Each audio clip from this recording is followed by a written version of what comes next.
to Lit Fridays. It's our monthly conversations where we invite great artists, philosophers, authors, and creators to speak with myself on current events. And the current events we're interested in right now are definitely the isolation of COVID-19 and the Black Lives Matter movement as it sweeps across not just the nation, but the world. It is also Giving Black. And so the August Wilson African American Cultural Center is welcoming your great donations to support our upcoming programming, our developing exhibition programs. We have Dominic Chambers, who I spoke to last month, opening his exhibition September 18th.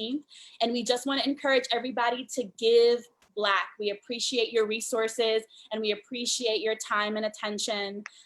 It's really, really important right now to give to Black institutions because in light of the BLM movement, we have a lot of non-Black institutions that are cashing in on funding.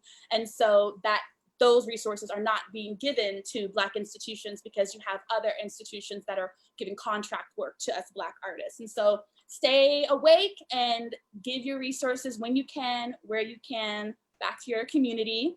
I am really, really excited to welcome producer, writer, screenwriter, journalist, Nelson George. He has had his finger on the pulse of Black artistic life and American life since the 70s, the late 70s, early 80s. And I'm also very excited to welcome Dr. Fahamu Pecou, who, as a student of art, I've been trying to talk to since I got my art history degree. So this is a very, very exciting conversation. And I want to thank both of you for giving us your time and attention and answering some questions for us. And now I'm going to read some great bios. Nelson George is an established author and filmmaker with a passion for telling stories of the Black experience in America. George is the author of several groundbreaking histories of African American music, including Where Did Our Love Go? The Rise and Fall of the Motown Sound, The Death of Rhythm and Blues in Hip Hop America. He has published 2 collections of music journalism, Buppies, B-Boys, Baps, and Bohos, Notes on Post-Soul America, and the recent The Nelson George Mixtape, which is available through Pacific Books. As a novelist, he has written several popular novels with music themes, The Accidental Hunter, The Plot Against Hip Hop, The Lost Treasures of R&B, To Funk and Die in LA. The 5th book in the D. Hunter Music Noir series, The Darkest Hearts, will be published by Akashic Books in August of 2020. I've read it. It's very entertaining, extremely adept at handling some of the major crises of our time, while also making sure that you do not go to sleep, because I had to finish it. I had to finish it. I was arrested the next day. I was like, I have to finish this book. In television, George was a producer on the Emmy Award-winning The Chris Rock Show for HBO, a producer on Hip Hop Honors for VH1, an executive producer of the high-rated American Gangster Crime series, BET. Travel has also been one of his major subjects as he hosted Soul Cities for the VH1 Soul Channel and Black Atlas web series for American Airlines. As a filmmaker, George has co-written the screenplays to Strictly Business and CB4. He directed Queen Latifah to a Golden Globe in the HBO film Life Support, which he also co-wrote. He's currently writing a feature film for Curated by Media, which he will also direct. He has directed a number of documentaries, including Finding the Funk, The Announcement for ESPN, and Brooklyn Boheme for Showtime. George was a producer on the award-winning documentary on Black music executive Clarence Avant, The Black Godfather, for Netflix. His theatrical documentary on ballerina Misty Copeland is called A Ballerina's Tale. He was a writer-producer on the hip-hop inspired series The Get Down, Netflix, and he directed the real MVP television movie for Lifetime.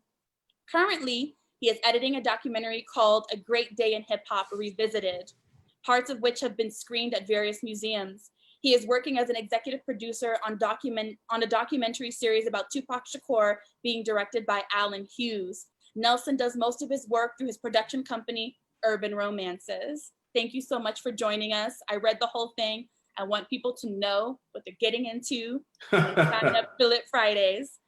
So now Dr. Fahamu Pecou is an interdisciplinary artist and scholar whose works combine observations on hip hop, fine art, and popular culture.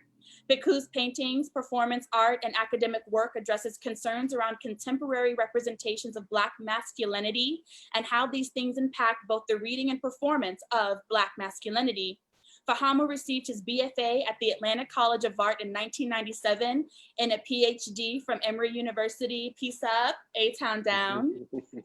Dr. Pecou exhibits his art worldwide in addition to lectures and speaking engagements at colleges and universities. As an educator, Dr. Pecou has developed Add Vantage Point, a narrative-based arts curriculum focused on Black male youth. Pecou's work is featured in noted private and public national and international collections, including Smithsonian Natural Museum of African American Art and Culture, Société Générale in Paris, National Museum of Duke University, the High Museum of Art, Crystal Bridges Museum of American Art, Seattle Art Museum, Hall R. Jones Collection, Clark Atlanta University Art Collection, and Museum of Contemporary Art, Georgia, which I also interned at when I was like 20. Pecou was recently named the inaugural artist in resident for the Atlanta Beltline. In 2017, he was the subject of a retrospective exhibition, Miroirs d'Homme, in Paris, France. His work also appears in several films and television shows, including Blackish, The Shy, and Lifetime's The 10th Date. He's also a recipient of the 2016 Joan Mitchell Foundation Painters and Sculptors Awards. Hardworking Black artists here with us today. They've traveled the world and they've exposed the world to different avenues of Black identity, culture, music, and life.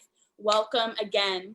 So now they're each going to share with us something that they want to present or read. And Nelson, you're gonna go first. Well, first I have to say that I'm really honored to be dealing with the August Wilson Center. I'm really sad I couldn't come to Pittsburgh to do something, because that was one of my dreams, is to come. But obviously COVID got in the way of that. August Wilson is absolutely my favorite writer. I have right here by my desk, I'm gonna pull him out real quick. Ma Rainey's Black Bottom and Radio Golf. I have the entire box set of all 10 plays. I've seen all 10 plays multiple times. I used to be an August Wilson groupie, basically. Wow. So I would go to, sometimes the plays would open at Yale. I might miss it there, but I might catch it in Washington, where it played the Circle Star. I've seen plays in LA.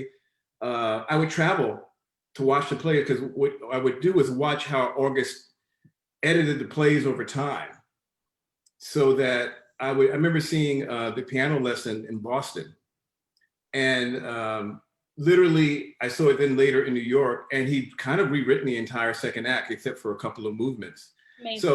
So it was also, he was both an inspiration and kind of a long distance mentor. I got to meet him a couple of occasions, and he was a man who liked to smoke his cigarettes. There's a lot of smoke coming.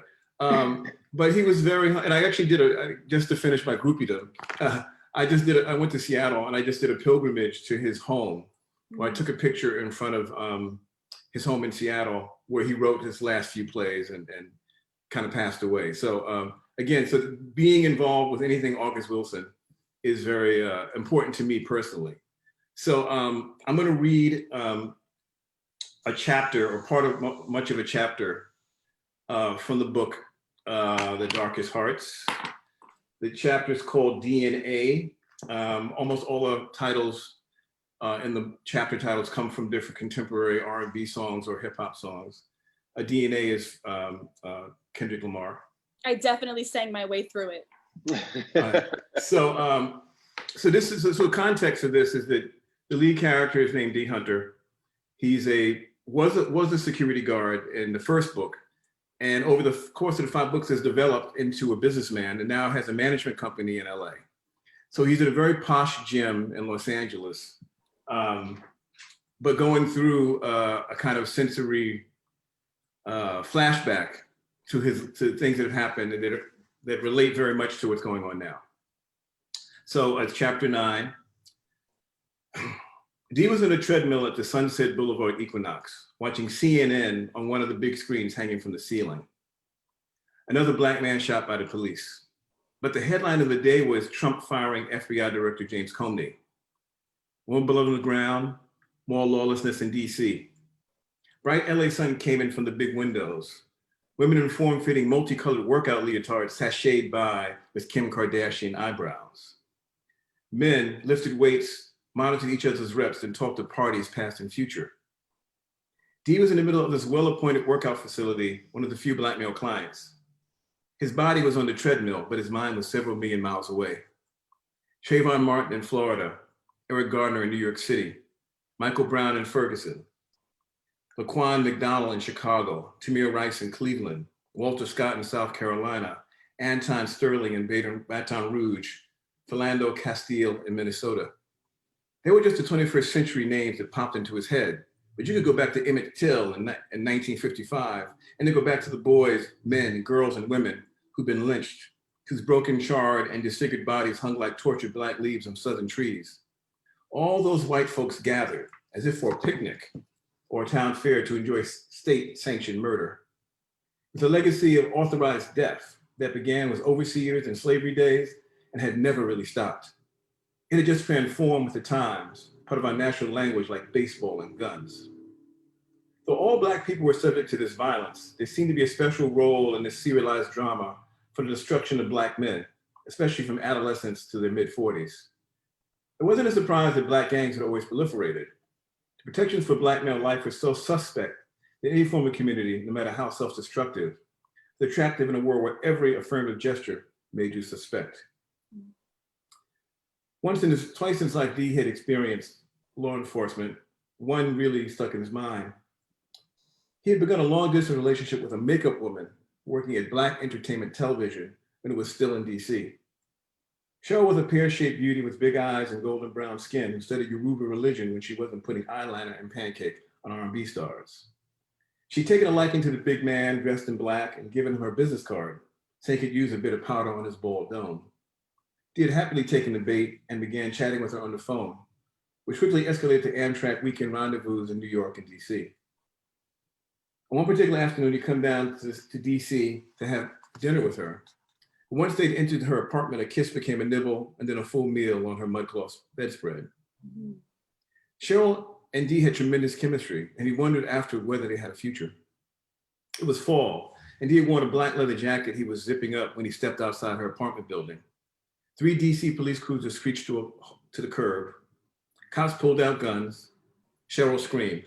A white cop pointed an automatic in D's face. He took a deep breath. He could see right down the barrel. D put up his hands, which were then pulled behind his back and cuffed. It was a multiracial bunch of police, but the man in charge was white and had officers' bars. He'd been stuffed into the back of a cruiser. He could hear Cheryl yelling at the police, but D stayed calm. Next to him in the back seat was another Black man, about his age, wearing a shiny brown black leather jacket. The car pulled off, and D craned his neck to see Cheryl being restrained by an officer. Between the policeman in the front seat and the guy next to him, he figured out there had been a robbery by, quote, a Black man in a black leather jacket, dark leather jacket, and they were headed for a lineup. D, who'd seen so many family, friends, and clients in similar situations, worked to suppress his anxiety at being one trigger finger away from death. He told himself he hadn't been shot and that he hadn't robbed anyone. He had a witness who could give the cops the intimate details of his actions. D had even smiled, trying to focus on that truth and not the reality of sitting in the hard back seat of a police car with his hands cuffed and a circulation to his fingers disappearing. The cruiser stopped at a curb and D was pulled out and made to stand motionless with a policeman holding his arm. A Black man, an employee or a customer, stuck his head out of the store, looked at D, and nodded yes, he had robbed the store. Now D's cool front collapsed, and he began speaking rapidly about how he'd been with Cheryl and how wrong this crazy motherfucker in the store was. Thankfully, 2 more people came out of the store and both shook their heads. D was not the perpetrator. The handcuffs came off, and D felt his buck cheeks unclench. They walked over to D and asked him if he'd like a ride back to where they picked him up. There was no way he was getting back in that cruiser. Good luck, bro, he said to the brother in the brown leather jacket, and then heading back in the direction of Cheryl's place. He wasn't quite sure where he was going, but any place was better than where he'd been. D remembered all this while watching the TV. He sighed deeply, pressing stop on the treadmill, and looked at the protest march on CNN, for the slaying of a black man for holding a smartphone some cop claimed was a gun. Through ambition, access, and a couple of accidents, D had survived the ghetto gauntlet. Some would say he was a winner. Truth was, he was just one awful moment away from death every time a bigoted, fearful, inexperienced police officer gazed his way. D looked down at his watch, 8:15 LA time, 11:15 Atlanta time. He had a call in 15 minutes. Well, D wasn't dead yet. Things to do, money to make, dreams to remember, goals to fulfill, food to eat, women to love, days to fill, night to night to night, moments, so many moments. It could all end in a second. Until then, D could not live in fear. He wiped the sweat off his brow, smelled the musk from under his arm, and smiled. He was alive, and fuck you to all of them, every last one. What struck me about that chapter when I read it was how the social violence actually contributed to the disillusion of the potential for intimacy with Cheryl. Yeah. And how even not only just a personal interruption, but that continued interruption amongst having connections, intimate connections with other people, was really, really poignant to me. But I think that, these traumatic experiences that we have, and I can tell you, honestly, that's based on something that happened to me in DC.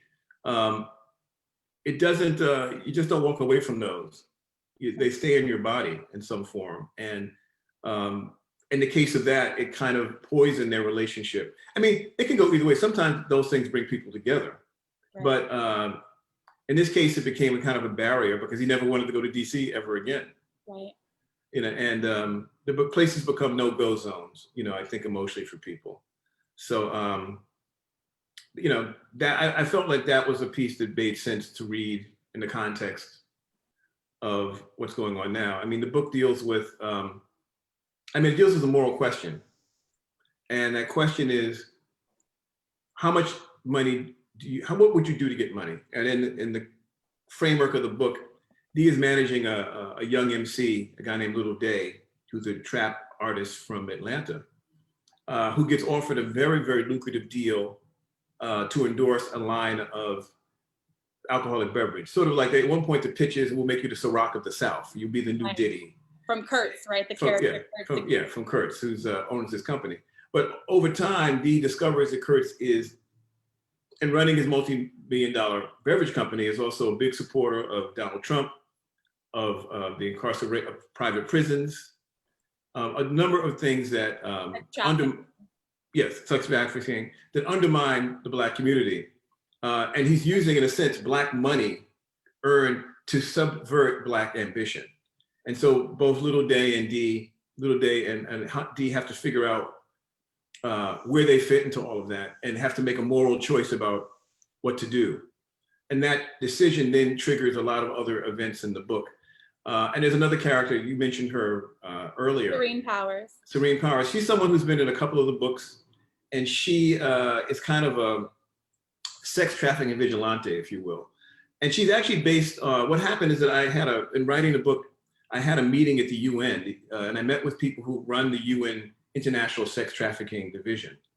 And they gave me a report. And I think what it did for me was understand how global sex trafficking is. Because I think the stereotype, it's a Russian or Eastern European girl, but there's sex trafficking all from, if you go to Italy or Spain, West African girls are seduced to the West as au pairs and then end up being prostitutes in Spain and Madrid and things like that. You see it happening in Asia. So there's a whole international business, and that is another thread that plays a big part. So when I say the darkest hearts, it all happens under the first year of Donald Trump's reign as president. Mm-hmm. And then we see these other kinds of and how they all kind of intertwine into a system of exploitation. Fahamu, Dr. Pecou, we're ready for you. Oh, wow. You ready? Yes, I'm here. Wow, I'm speechless. I'm sorry. As you were reading, my heart was racing.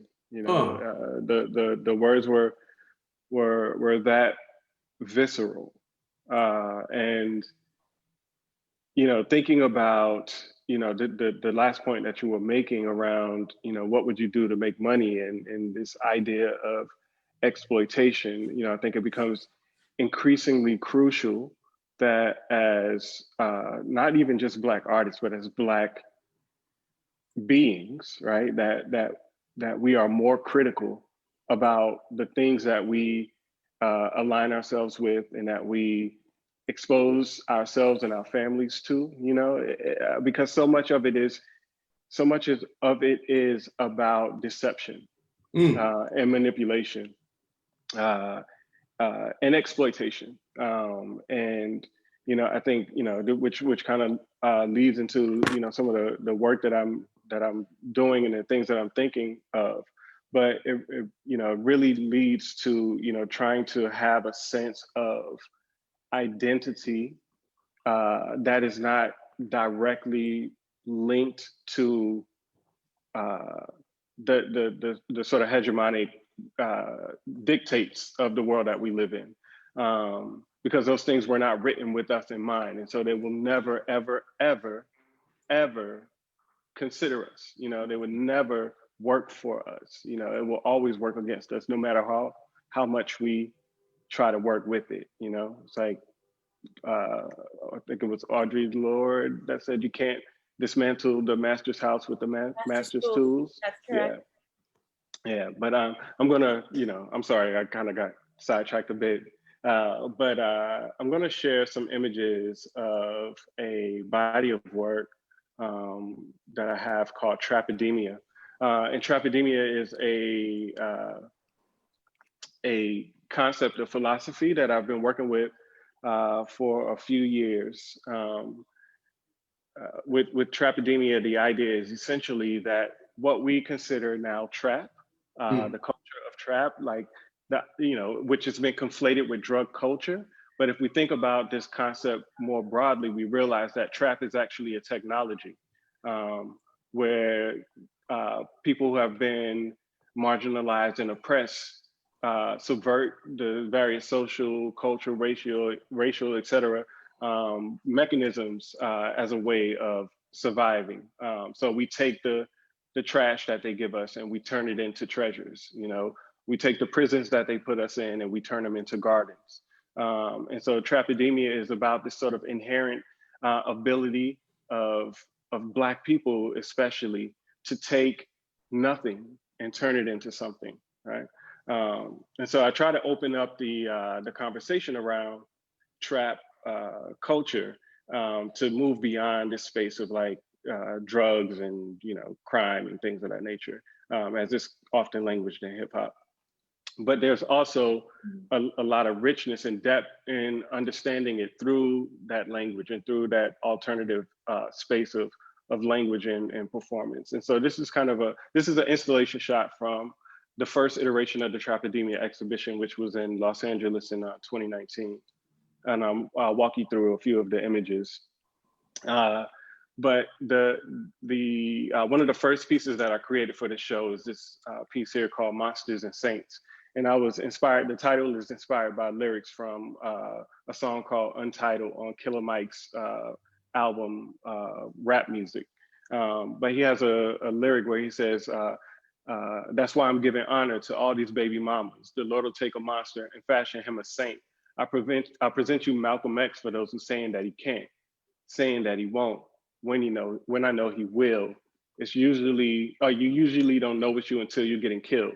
But it's this idea that, the people that we most often write off as villains or thugs or monsters or trap stars or whatever you want to call them, there's a brilliance inherent to them that can transform the world if given the opportunity to. And so a lot of what I'm doing with this series is playing with the idioms and the language and the constructs of trap culture and flipping them around.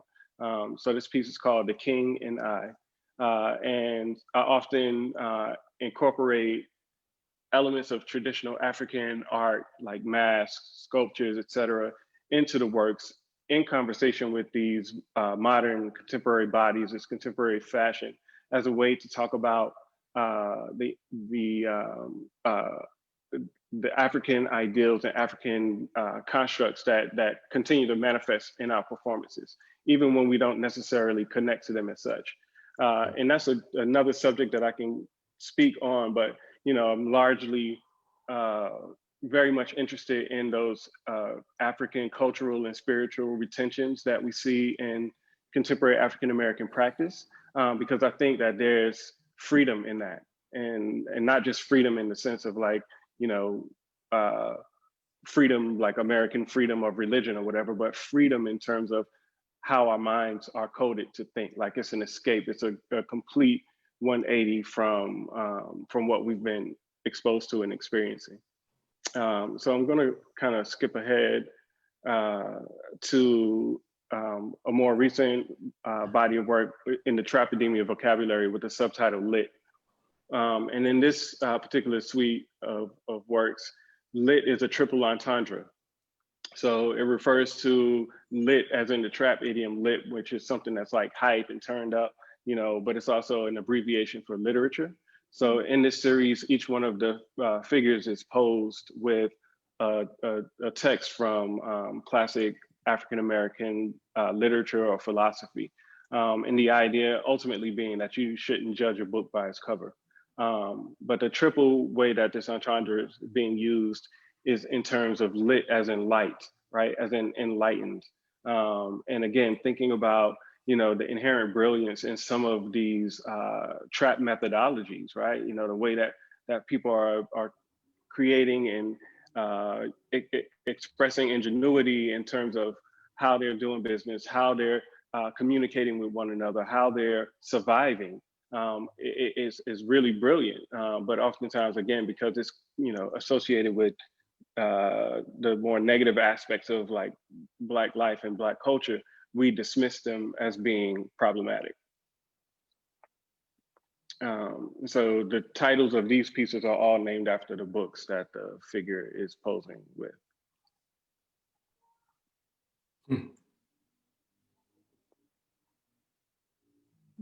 So I'll kind of stop there, and then we can. It's beautiful work, man. Thank you. Beautiful work, yeah. Appreciate it. And I like the juxtapositions of the contemporary and the ancient. Yeah, and now actually behind me. Of the formalism too. The formalism and the subject matter creates a tension in the work as well. That's very useful in reflecting the idiosyncrasies that you address. Yeah, for sure. I mean, I think it also, really contributes to kind of disruption, right? Because largely I want these images to disrupt, right? Not just stop you and make you want to look, but also stop the way that you're thinking and get you to begin asking questions that you might not have normally considered, right? So there's sort of, the compositions are a little bit askew, the poses are a little bit awkward, you know what I'm saying? And it's all about, wrestling you out of complacency or apathy around how you might prejudge these bodies if you encountered them in another environment. Do you work from models, or how do you construct the images? Yeah, so I actually, for the most part, am the male model in all of my work. And then, and I work with a few friends who are reluctant models who I know here in Atlanta from time to time. But yeah, me performing as the male model in these works actually came out of how my career began. So I, back in the late 90s, I used to be a graphic designer, creating collateral for a lot of hip hop artists and clubs and things of that nature in New York City. And, I would often get to sit right next to, Puff Daddy or Mos Def or, one of these guys and, design stuff for them, right? And then get to know them versus the character they played on television. And it was always really fascinating to me. And so I started thinking, like, what would happen if somebody marketed a visual artist the same way we do a hip hop artist? Would people respond to them the same way? And so I came up with this campaign called Fahamu, Pecou is the shit. And it was literally a full out promotion and marketing campaign. It didn't What year say was what this? this was between like 2001 and 2003. Did you have stickers around the city or? All over the place. I think I saw these. All over the place. I don't know what was going on. Yeah, and that was the point too, right? Because it was kind of like, what would happen if? But I didn't say anything. I didn't give any explanation, you know. So, but ultimately out of that came this sort of performance of this character, which was really sort of putting on a kind of drag of the ideal that society has about Black masculinity in a certain space, right? You know, so the Black male hip hop celebrity looks like this. And so I played that, you know, in these paintings and in these campaigns and performances and stuff. And then ultimately, you know, the work continues to mine the different ideals about Black masculinity as a way of, like Stuart Hall says, exploding them from the inside out. Well, it's also, you're dealing with the question of authenticity. And, you know, I've been, not just hip hop, but all forms of mass entertainment are basically creations. I mean, people are not, Ice Cube is not Ice Cube. Right. O'Shea Jackson is not Ice Cube. Right. Well, it's a part of him. You know, so there's always this commingling that happens and how we perceive them, that we think that Tupac is this guy. And it's interesting because I've been working and researching this Tupac doc. And one of the things that's very clear is that Tupac, as we know him, was a creation, especially the last Death Row era. He was an actor. He was an actor since he was a little boy. He studied Shakespeare. Right. Yeah. He read, and his favorite musical was Les Miserables. Yeah. He liked, you know, his favorites. I mean, we were listening, one of his songs, he likes Don McLean's, you know, Starry, Starry Night, which is a song about Van Gogh. So who he created was several steps away from who he was. And he was very clear about that. The only problem he had, unfortunately, was that he, at some point, began to buy into some of his own myth making. Yes. And that is the danger of particular kinds of myth making, is that once you see the reaction, you become that thing, or you begin to project yourself as that. There's a great story about him that sort of, I think it speaks to this, is that he did Juice, and he was fairly young, you know, as an artist, both as an actor and as a rapper at that point. But he saw Juice and he saw Bishop, the character he played in Juice, and he said, wow, that works. And so to a great degree, he molded himself, he used the Bishop model as his persona going forward. Even though I met Tupac several times, and the first time I met him was at a conference. He had glasses on and a notebook. But by the third time I met him, you know, he had a shirt off and he had thug life.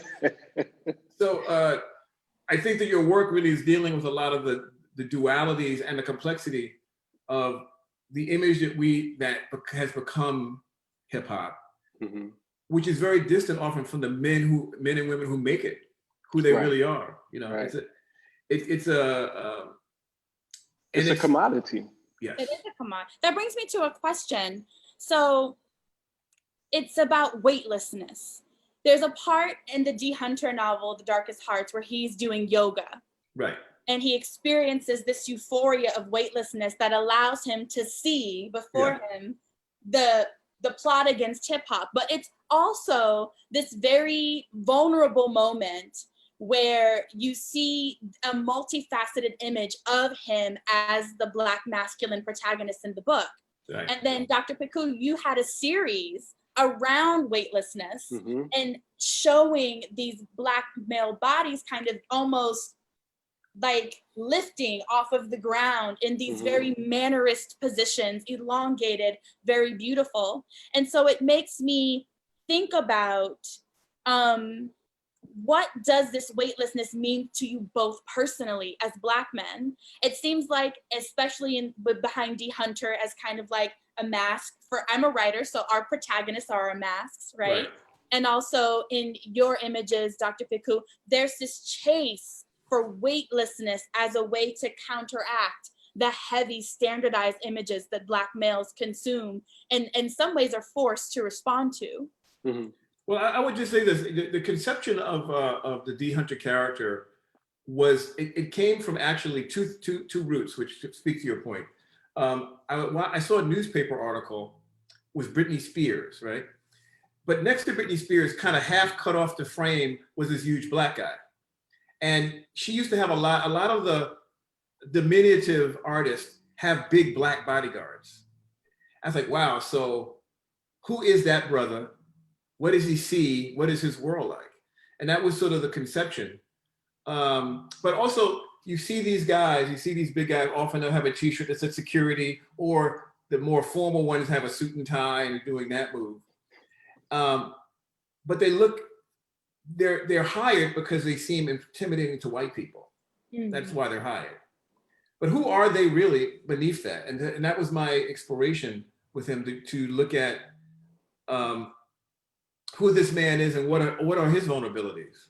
And he has a number of them, both leading to his family history, and he's HIV positive. Mm-hmm. And that's something that very few people know. So they see this persona of this guy, and that's how he's making his living, basically. But that's not who he is. And so to speak to that scene in the novel, the current novel, I needed a moment. I needed him to like pull back from his own fear and look at, okay, where am I in the world and what resources do I have at this moment in time? And I don't really do yoga as much as I used to, actually.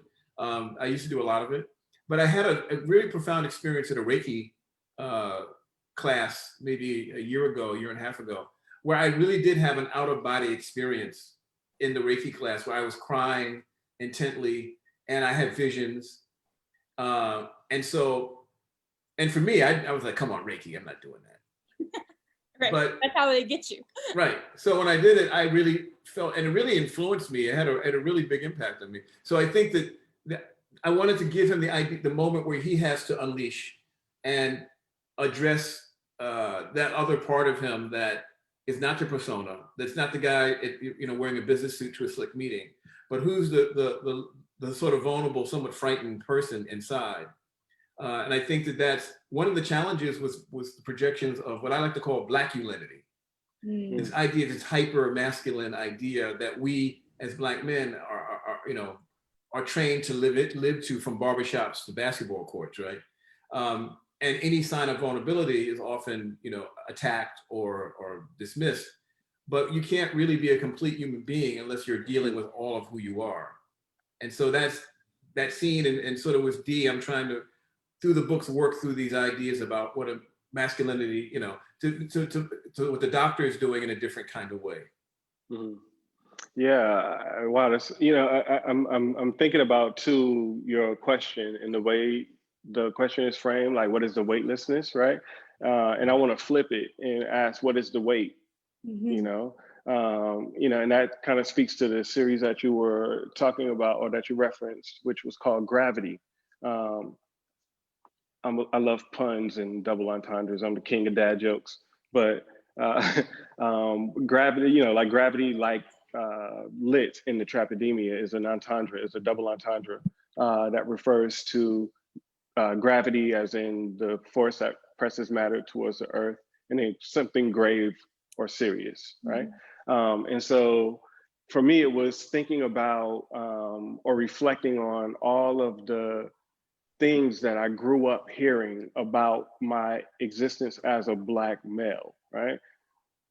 You're less likely to graduate from high school, than go to jail. You're likely to get shot before you're, 21. You're likely to end up in jail. You're likely, what I mean? All these like negative statistics and negative ideas or notions about my existence. These the desperate language that people talk about Black masculinity in, all becomes like a weight on you, that's literally like holding you down to the point where I think a lot of young Black men just give up. It's almost like, why try? And so, for me, it's that question, because it's never a thing of, as a Black man, you walk into a room and people see you. They see what you are, you know. They see Black man, and then all of the ideas that they have about Black men come flooding to their mind. That's why, you know, you're the threat. You know, to brother George's point, you see me, I'm a skinny dude. I don't think I've ever weighed more than 145 pounds in my life, right? But if I walk into a certain space with, you know, white people on my own, I might as well be 6'7", 220 pounds, you know what I'm saying? Because my color presupposes, you know, anything else about me. And that's always been a thing to wrestle with. That's always been that kind of weight. And I think me playing with this space of like the weightlessness or the defiance of gravity is about removing that weight. And then what happens? You know, what happens if we change the language? Could Black boys take flight? You know, it's funny you say that, because it makes me think of, there was a point at which I was an early hip hop writer. And so I was wearing my baseball cap and I had my sneakers all the time. And I was, you know, wearing loose fit and all of that stuff that was happening in New York at that time. And then I had a moment where I thought, well, am I playing into a stereotype? Who am I? Just because I'm writing about hip hop doesn't mean I have to dress like an MC. And so it's very easy, whether it was hip hop or whether it was back in the day you were a soul singer or blues, whatever the archetype that was dominant at that moment, it's very easy to lose yourself into whatever these modes are of current Black masculinity. You know, that's a popular version of it. And the struggle is always to pull yourself out of that and find your individual self. I had friends back in the 80s who used to call me, oh, here's Nelson, he's the book writing nigga. Right? And I was like, is that an accusation or a compliment? You know what I mean? But them saying that made me say, okay, that's who I really am. Right. So I don't need to dress like them. I need to just be who I am, because they see who I am. But you know I'm not that guy. You know what's wild about that is that the people on the block always see you. They have always seen you. You know what I mean? It's like we often are fighting ourselves about who we are. And I don't care what your race or gender or, you know, sexuality, whatever it is, we are always fighting ourselves. But the people who care about us most, the people who are in our lives and that, you know, whose lives we impact with our presence, they see us. They already see us. You know what I mean? It takes us seeing ourselves that becomes the challenge. That becomes the chase. I had a great experience with the great Melvin Van Peebles when I was younger. I think he just turned 88, so more power to Melvin. But Melvin was one of those guys. Melvin made movies. Melvin wrote plays. He made albums. He was a incredible Renaissance man. And I met him when I was probably in my early 20s. And I'd never met anybody like him. I went to meet him at his office on 7th Avenue. And I never get this. He was in a rocking chair. He had no shoes on. He had on trousers and suspenders, no shirt, a hat, like a sort of a stingy brim, and a cigar. And I was like, who is this brother? And Melvin was Melvin. You know what I mean? This is him. And he was super comfortable with that. So seeing someone like that early on in my life, who was an artist I respected, meant it's that in fact, conformity is a trap. Yes. So non-conformity, though sometimes difficult, is truer to who you, especially if you're true to yourself. And so I think that that connection to someone like Melvin very early on, just seeing how he was and how comfortable he was with not being like anybody else. We know, so I think that we need, and your work speaks to that, is that the commercial capitalist version of Blackness is always the one that gets the most burn in the media. But it becomes kind of a trap. It's a trap that everyone can fit into this box, and they should be fitting into this box. They should take what they can use out of it that's useful, but don't buy into all of it. And I think that's going to be that's always a challenge for the individual, and then it becomes even more a challenge if you're in an environment where, you know, so many often I've interviewed so many musicians who say the same thing. My only role models in my neighborhood were the dope man and the basketball player, or whatever. And I think, is that really true? You know, is that it's such a cliche, and everyone says it. It sounds romantic, I guess, to them. But I know that somebody's father in that neighborhood was a mailman. Right. And I know somebody's father in that neighborhood had a different kind of job. So, and we've all lived in quote unquote ghetto neighborhoods, or the hood, or whatever you want to call it. There's always a range of men at work, even if they're not all high level jobs. There's always someone who goes to work, and yet those guys always get demeaned or dismissed. And I think that's one of the traps. You know, one of my all-time favorite characters is Melvin from John Singleton's Baby Boy. Right. You know, because he is exactly that, what you described. He is that man that was there, who had been through some shit, you know, that could see the world for what it was and see the facade, you know, that the baby boy had, you know, and only he, right? Like only a Melvin could reach him. Right. And I think in many of our lives, we have all had a Melvin, you know, that got through to us in a way that nobody else could. I don't care how polished you was. It was that dude, even if it wasn't what he said, if it was his presence, you know, if he was the Ned the wino of your neighborhood, there's something about him that becomes inspiration to you. Yeah. So I have a question for either one of you about your work. So for you, Nelson, I'll start. So when I was reading the book, you guys are talking about all of these different, very like intimate, individualistic personalities. I have a suspicion that between Dwayne Robinson and D. Hunter, you yourself may be informing them from somewhere in between, almost like two different fractals of your professional experiences in the world. Right. And so when I think of that, I also think about your contributions to surviving R. Kelly and the subject of gender, like the relationship between Black women and Black men, communally and otherwise, in the darkest hearts. And then I think about your contributions to surviving R. Kelly. And then I wanted to ask the two questions. The first is, how do your personal experiences influence your projects? How do they influence a construction of Dwayne Robinson or a construction of D. Hunter? And also, in the book, are you putting forth an ideation of what Black masculinity's responsibility may be to the Me Too movement? Especially in D. Hunter's questioning his role throughout his life of protecting certain people and then not others. Well, I mean, I think definitely anybody who's an adult male of age has had to look at their relations to women over the last 20, 30 years. How we were socialized, what was deemed acceptable behavior or unacceptable behavior, and how does that play into your contemporary values? And so I think all of I think we all, I mean, anybody who had any sense at least, had to go through and had to have that process and go through that process. So I do think that this book is definitely, I actually started with the last one, the Funk and Die in LA, but this is much more explicit.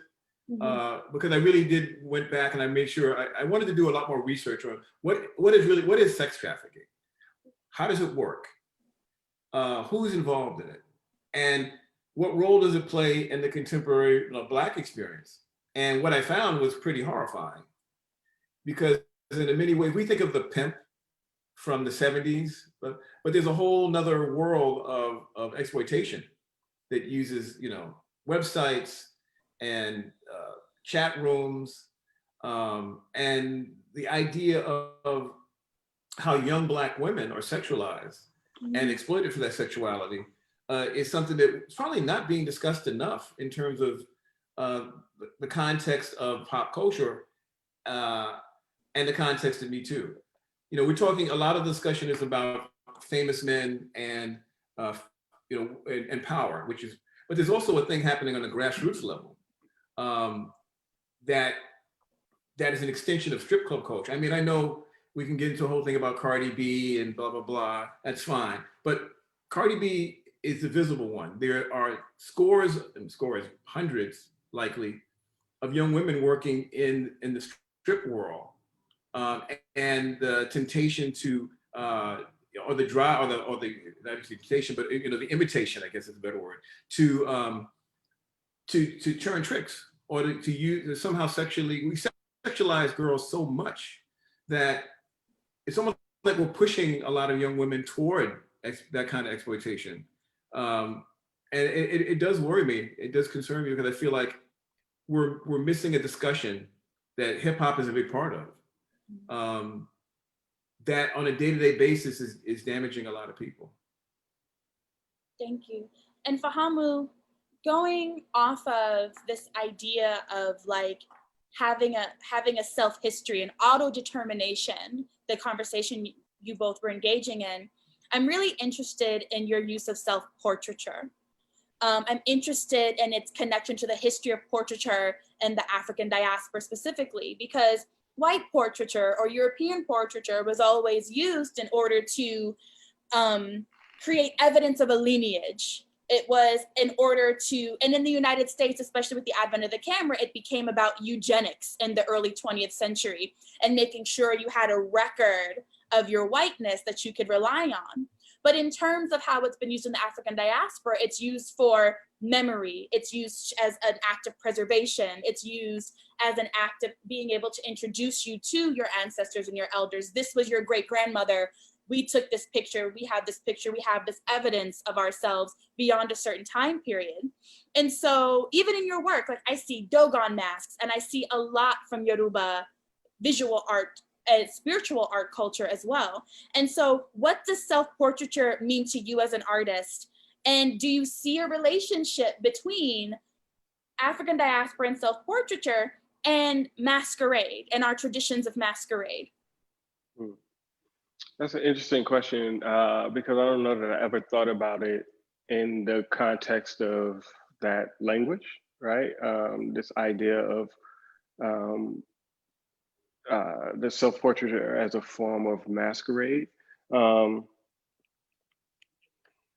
Yeah, because I think what's really interesting about that idea is that all of our, as we were saying before, like all of our presentation of self in the world is a form of masquerade. We are certain people depending on the room that we're in. We're certain people depending on the company that we have, right? We're certain people depending on, our own emotional space or our position within the lunar cycle. You know what I'm saying? It's like all of those things transform who we are. So we're always sort of self-adjusting, always sort of performing, certain ideas based on what the moment calls for. For me, self-portraiture, it's interesting because of all of these pieces that I've made that feature my body, I don't consider a single one of them a self-portrait. Because it's never about me. It's not about Fahamu, right? So, in fact, though I'm known for paintings and drawings and stuff like that, I consider myself a performance artist first. And what we're seeing in these paintings is an avatar. It is a vehicle, is a delivery system for a certain kind of idea or a certain kind of thinking or a certain set of questions. But it is not about portraying me in any kind of way, which is also interesting too, because a part of the evolution of this character has also been very significant to my own personal evolution on both sides, right? So influencing my evolution and also being influenced by that evolution. And so it's a really fascinating question to think about, this notion of masquerade. But yeah, it's I don't know that I had ever thought about that particularly. But it's also challenging too, because I don't see these as self-portraits. And to sort of address the doctor's point and yours, is that these characters are definitely avatars for me. D. Hunter is particularly a projection of this side of me that wants to protect people. And what are the, you know, and within my family, I've been a protector. But that also has cost.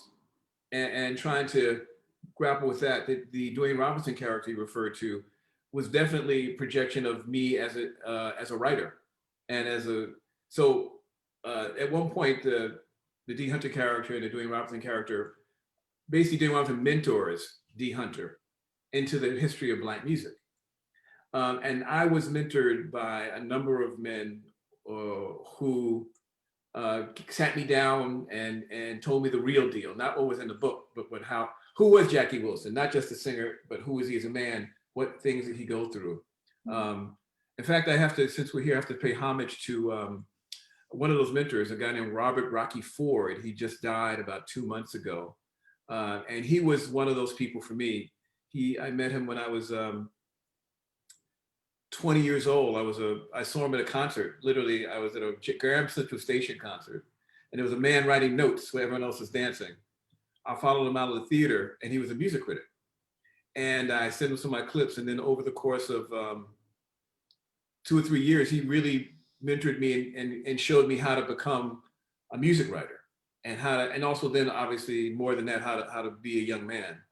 And so we were roommates at one point for about 3 years in the early 80s. And then, so he just passed at age 70 this year. And so he literally was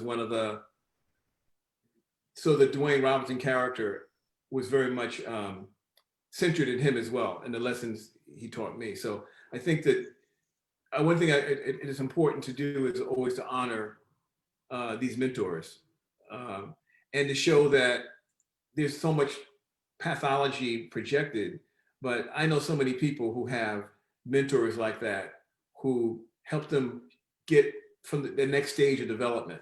And that age from 17, 18 to 23, 24 is super perilous. Yeah.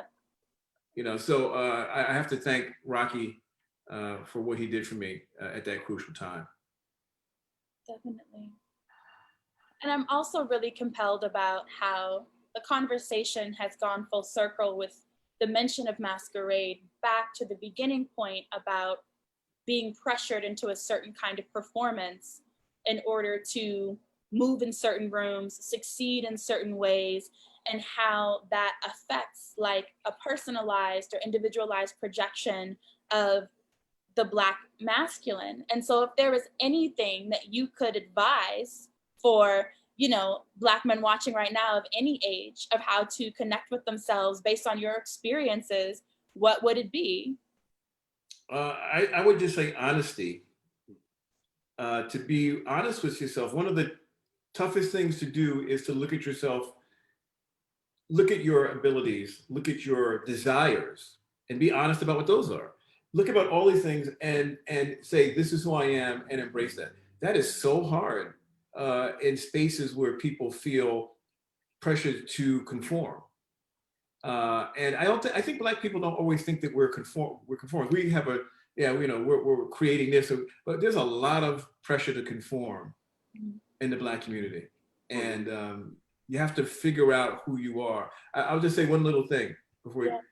Rocky, the guy I spoke about, he had this really weird little tick. So way into the 1980s, he would wear saddle shoes. No one wore saddle shoes since 1957, right? But the brother wore saddle shoes, and I said, what are you doing? No one wears saddle shoes. But for him, it meant something, and it meant, if you're gonna accept me, I'm gonna wear these crazy shoes, and that's who I am. And so those kind of being able to make a gesture like that and to be comfortable with the judgment, that was super important for me. And I think that everyone has to find their own saddle shoes. Yeah, I like that. Yeah, I'm trying to think, like, I don't have a little, like, a quip, right? Like a little thing but I will share this story. Yes. When I was 18, I saw the movie Menace to Society, like the summer of my 18th birthday. And, I remember going to the theater, remember being super hyped about it. I was, watched the film, and I came out of the theater and I was like, I'm gonna die. I'm going to die. And there were a couple of reasons why I had that feeling. Like, part of it was due to the narrative in the story, right? So like I grew up in a similar sort of like scenario as that character Kane, being raised in the projects, by my grandparents after my parents were killed, kind of thing. You know what I mean? Like I had similarities to him in that way. But I was also preparing in a few days to leave where I was living in South Carolina to go to Atlanta for college, And so it was just like, man, he was about to go to Atlanta too. Like I'm Wow, going to, I'm going to die. And so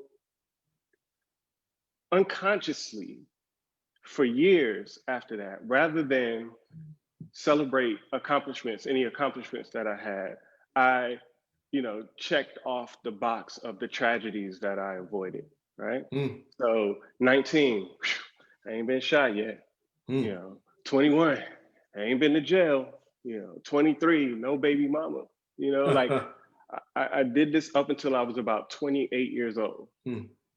Until I finally was like, oh man, I just wasted like 10 years of my life anticipating my own demise, right? Because everything in the world, like it wasn't just that movie, it was all of the other compounding things, and I share that story to say that the advice I would give to a young Black male or any Black male who's listening to this is to live.